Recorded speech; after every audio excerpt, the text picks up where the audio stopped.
নমস্কাৰ অন্য এটা নতুন ভিডিঅ'ত আপোনালোকক স্বাগতম জনাইছোঁ।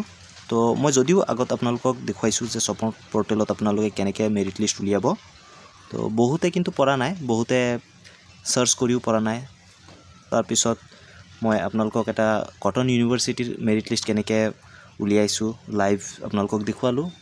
তো বহুতে কমেণ্ট কৰি আছে যে সিহঁতে মেৰিট লিষ্টটো পোৱা নাই। তো তেনে ক্ষেত্ৰত মই আৰু এটা নতুন ভিডিঅ' আপোনালোকৰ কাৰণে লৈ আহিছোঁ। আপোনালোকে চাব যে মই আপোনালোকৰ চকুৰ আগতে বা লাইভ আপোনালোকক দেখুৱাম আপোনালোকে মেৰিট লিষ্ট কেনেকৈ উলিয়াব। তো ইয়াত মই ডিছকাছ কৰিম বা আপোনালোকক দেখুৱাম গুৱাহাটী ইউনিভাৰ্চিটিৰ মেৰিট লিষ্টটো উলিয়াই আৰু লগতে আপোনালোকক ডিব্ৰুগড় ইউনিভাৰ্চিটিৰ মেৰিট লিষ্টটো উলিয়াই দিম। কাৰণ মই যিমানখিনি পাইছোঁ মেক্সিমাম গুৱাহাটী ইউনিভাৰ্চিটি আৰু ডিব্ৰুগড় ইউনিভাৰ্চিটিৰ ষ্টুডেণ্টো পাইছোঁ। আপোনালোকে তাৰ লগতে বাকীকেইখন ইউনিভাৰ্চিটি বা আপোনালোকে সাৰ্চ কৰি নিজেই পাৰিব যদি আপোনালোকে এই ৱেটো চায়। তো প্ৰথমতে আপুনি কি কৰিব, ছপৰ্ট পৰ্টেলত গুচি যাব। তো এইখিনি আপোনালোকে হয়তো জানেই।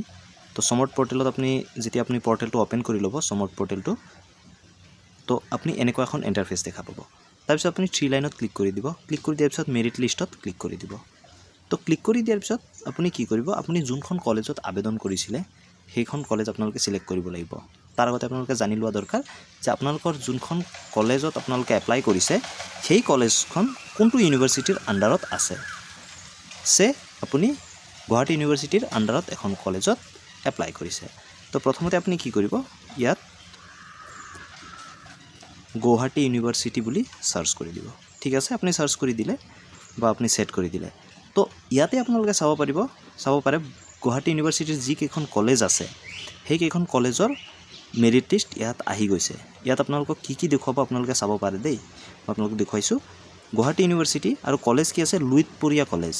ঠিক আছে, আৰু ইয়াত কি দিছে, কিহৰ মেৰিট লিষ্ট দিছে আপুনি চাব পাৰে, GUFOABA বেচেলৰ অফ আৰ্টছ, মানে লুইতপৰীয়া কলেজৰ আৰ্টছৰ যি মেৰিট লিষ্ট হয় ফাৰ্ষ্ট মেৰিট লিষ্ট সেইখন দিলে। তো ইয়াত যদি আপুনি ক্লিক কৰে, মই আপোনালোকক দেখুৱাই দিওঁ। তো আপুনি ক্লিক কৰিলে ইয়াত চাব পাৰে ষ্টুডেণ্টৰ নাম, তাৰপিছত registration number, form number, admission scheme, তাৰপিছত প্ৰাইমাৰী ডিচিপ্লিন, মেজৰ কিহত ল'ব এই সবিশেষ আছে। তাৰপিছত মেৰিট স্ক'ৰ, কম্প'জিট মেৰিট স্ক'ৰো দিছে আৰু এডমিশ্যনৰ কেটেগৰীও আপোনালোকক দিছে।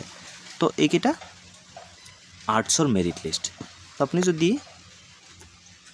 বেক যোৱাৰ পিছত আপুনি ইয়াত বাকী এনেকৈ থাকিব, আৰ্টছৰো আছে, আপুনি ছায়েন্সৰো পাব। ইয়াত আৰু এখন মই দেখুৱাইছোঁ বিশ্বনাথ কলেজত আপোনালোকে চাব পাৰে GUFOS BSc, তো বেচেলৰ অফ ছায়েন্স FOS। তো ইয়াত যদি আপুনি ক্লিক কৰে আপোনালোকে চাব পাৰিব যে ইয়াত ছায়েন্সৰ মেৰিট লিষ্ট দিছে, ফাৰ্ষ্ট মেৰিট লিষ্ট। আপোনালোকে চাব পাৰে serial number, registration number, form number, name, admission scheme, তাৰপিছত মেজৰ কিকেইটা ছাবজেক্টত ল'ব সেইকেইটা, তাৰপিছত আপোনাৰ কম্প'জিট মেৰিট স্ক'ৰ। তো এনেকৈ আপোনালোকে লিষ্টখন চাব পাৰিব। এইখন বিশ্বনাথ কলেজৰ। তো এনেকৈ আৰ্টছৰ ছায়েন্সৰ আপোনালোকে চাব পাৰিব। আৰু যদি আপোনালোকে ডাইৰেক্ট সহজেই চাব বিচাৰে আপোনালোকে ইয়াত চাব পাৰে যে বিশ্বনাথ কলেজৰ আৰ্টছৰো দিয়া আছে, বিশ্বনাথ কলেজৰ BCAৰো দিয়া আছে, বেচেলৰ অফ কম্পিউটাৰ এপ্লিকেশ্যন, আকৌ বিশ্বনাথ কলেজৰ কমাৰ্চৰো দিয়া আছে। তো এনেকৈ আপুনি বিচাৰি উলিয়াব লাগিব। বা আপুনি একেবাৰে সহজ উপায়ত যদি আপোনালোকে কৰিব বিচাৰে তেনে ক্ষেত্ৰত আপোনালোকে কি কৰিব, আপুনি অলৰেডি ইয়াত গুৱাহাটী ইউনিভাৰ্চিটি বুলি সাৰ্চ কৰাই আছে, নেক্সট বক্সটোত ক্লিক কৰি দিব। ক্লিক কৰি দিয়াৰ পিছত আপুনি কি কৰিব, আপুনি এতিয়া ধৰি লওক গুৱাহাটী ইউনিভাৰ্চিটিৰ যিকোনো এখন কলেজ আপুনি লৈ ল'লে য'ত আপুনি আবেদন কৰিছে। তো সেই কলেজৰ যদি আপোনালোকে মেৰিট লিষ্ট চাব বিচাৰে আপুনি চিলেক্ট কৰি দিব, ধৰি লওক ৰহা কলেজ। ঠিক আছে, মই এই ৰহা কলেজ যেতিয়া সাৰ্চ কৰি দিলোঁ আপোনালোকে চাব পাৰে যে Guwahati university Raha college bachelor of arts. তো ইয়াত যদি ক্লিক কৰোঁ মেৰিট লিষ্টত, তো মই যি আৰ্টছৰ ফাৰ্ষ্ট মেৰিট লিষ্ট আছে সেইটো পাই যাম। তাৰপিছত আকৌ ছেকেণ্ডটো আপোনালোকে চাব পাৰে Guwahati university Raha college bachelor of science. তো ছায়েন্সৰ মেৰিট লিষ্টটো মই এই মেৰিট লিষ্টত ক্লিক কৰিলে পাই যাম। আৰু ইয়াত আছে কমাৰ্চৰ, তো একেবাৰে তলত। তো এনেকৈ গোটেইকেইখন আপোনালোকে পাই যাব। তো এইটো গুৱাহাটী ইউনিভাৰ্চিটিৰ। ঠিক এনেদৰে আপোনালোকে কি কৰিব, ডিব্ৰুগড় ইউনিভাৰ্চিটিৰ যদি হয় আপোনালোকে ইয়াত গুৱাহাটী ইউনিভাৰ্চিটিৰ সলনি আপোনালোকে ডিব্ৰুগড় ইউনিভাৰ্চিটি চিলেক্ট কৰি দিব। তাৰপিছত আপুনি কলেজখন চিলেক্ট কৰি দিব, ইয়াৰ পৰা ডিব্ৰু কলেজ ধৰি লওক। তো ডিব্ৰু কলেজ দি দিলোঁ। আপোনালোকে চাব পাৰে যে ডিব্ৰু কলেজৰো মেৰিট লিষ্ট ওলাই পৰিছে। তো আপোনালোকৰ চকুৰ আগতেই ওলাই পৰিছে। মই এটা আপোনালোকক দেখুৱাই দিওঁ আপোনালোকে ধৰি লওক এতিয়া বেচেলৰ অফ কম্পিউটাৰ এপ্লিকেশ্যন তো ইয়াত যদি মই ক্লিক কৰি দিওঁ BCA কোৰ্চৰ কাৰণে তো ইয়াত আপোনালোকে চাব পাৰিব যে serial number registration number form number name তাৰপিছত আপোনাৰ admission scheme composite merit score আৰু এডমিশ্যন কেটেগৰী তো আপোনালোকে চাব পাৰিছে ঠিক এনেদৰে আপোনালোকৰ যি মেৰিট লিষ্ট আছে সেইটো আপোনালোকে পাই যাব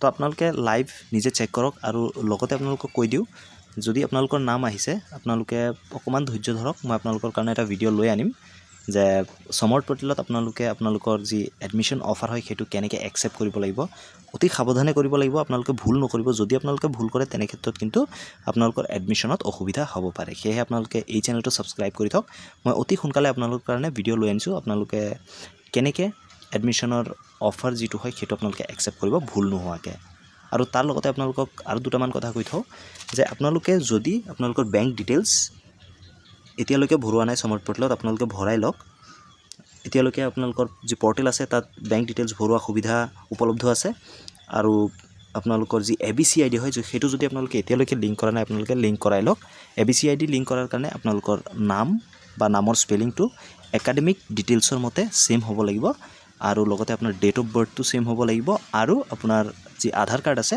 তাত আপোনাৰ এটা ভ্যালিড মোবাইল নম্বৰ লিংক থাকিব লাগিব য'ত OTP যাব আৰু সেই OTPৰ বেছত আপোনাৰ যি ৰেজিষ্ট্ৰেশ্যন হয় বা আপোনাৰ যি লিংকেজ হয় যি ABC ID অৰ্থাৎ আপাৰ ID সেইটো হ'ব সেয়ে আপোনালোকৰ যদি মোবাইল নম্বৰ লিংক নাই আপোনালোকে সেইটো লিংক কৰাই ল'ব পাৰে আৰু লগতে আপোনালোকক কৈ থওঁ যে ইয়াৰ লগতে DHC ইউনিক আইডিও দৰকাৰ হ'ব বৰ্তমানলৈকে DHC ইউনিক আইডিৰ যি পৰ্টেল হয় সেইটো খোলা নাই হয়তো পিছলৈ সেইটো দৰকাৰ হ'ব যেতিয়া ৰেজিষ্ট্ৰেশ্যন হ'ব তো সবিশেষ এই চেনেলত আপোনালোকক গাইড কৰি দিয়া হ'ব এই চেনেলত আপোনালোকে আপোনালোকৰ একাডেমিক ৰিলেটেড যিবিলাক সাৰ্ভিস আছে যেনেকৈ ধৰি লওক আপোনাৰ ৰেজিষ্ট্ৰেশ্যন হওক এক্সামিনেশ্যন ফৰ্ম ফিল আপ হওক তো এনেকুৱা ভিডিও এই চেনেলৰ মাধ্যমত আপোনালোকৰ মাজলৈ লৈ আনিম তো আপোনালোকে এইসমূহ ভিডিও চাই আপোনালোকৰ যি ৰেজিষ্ট্ৰেশ্যন হয় এইসমূহ আপোনালোকে কৰিব পাৰিব ভৱিষ্যতলৈ তাৰ কাৰণে এই চেনেলটো সাবস্ক্ৰাইব কৰিবলৈ নাপাহৰিব আৰু মোষ্ট ইম্পৰ্টেণ্টলি আপোনালোকে কি ডকুমেন্টছ লগত লৈ যাব লাগিব সেইকেইটা আপোনালোকে কিন্তু অতি সাৱধানে লৈ যাব কলেজত যিদিনাখন এডমিশ্যন হয় জুনৰ 4 আৰু 5 তাৰিখে আপোনালোকৰ এডমিশ্যন হ'ব